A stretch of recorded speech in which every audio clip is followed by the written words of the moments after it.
महाराष्ट्रासह अनेक भागांवर दुष्काळाचं सावट आणणारा अल निनोचा प्रभाव संपला। हंगामाच्या उत्तरार्धात चांगल्या मान्सूनचा अंदाज।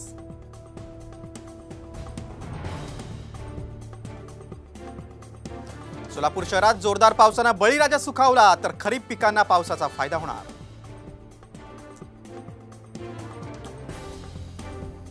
आंबोली घाटात कचरा टाकल्यास आता 1000 रुपयांचा दंड। पर्यटकांना घाट आणि धबधबा परिसरात स्वच्छता राखणं बंधनकारक। हिंगोलीच्या औंढा तालुक्यामध्ये मुसळधार पाऊस, तर रामेश्वर आडगाव मध्ये ढगफुटी। हिंगोली जिंतूर राष्ट्रीय महामार्गावरील पूल गेला वाहून।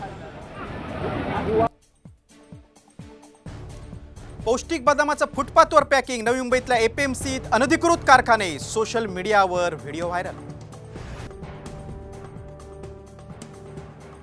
पुण्यात 8 कार आणि 9 दुचाकींची चोरी। बंटी आणि बबली स्टाईलनं चोरी करणारा जोडपं गजाड।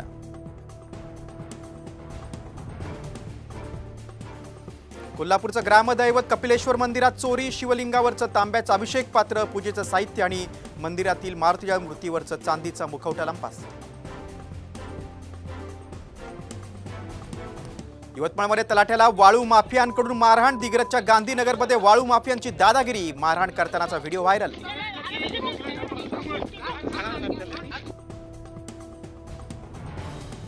वर्ध्यात ट्रॅव्हलची दुचाकीला धडक लागून भीषण अपघात। अपघातात आई आणि मुलाचा जागीच मृत्यू।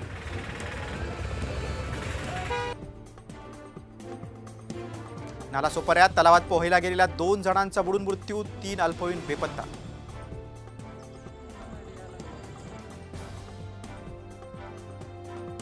शक्तीपीठ महामार्ग शेतकरी भूमीहीन होणार असेल तर प्रकल्पाला विरोध करू। भाजप किसान मोर्चाचे प्रदेश सरचिटणीस संदीप गिड्डेंचा इशारा।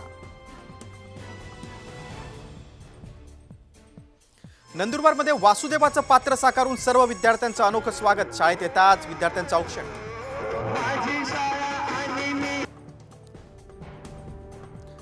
भारतीय लष्करात स्वदेशी आत्मघाती ड्रोनची पहिली तुकडी दाखल। लष्कराला शत्रूंच्या अड्ड्यांवर गुप्तपणे हवाई हल्ले करता येणार।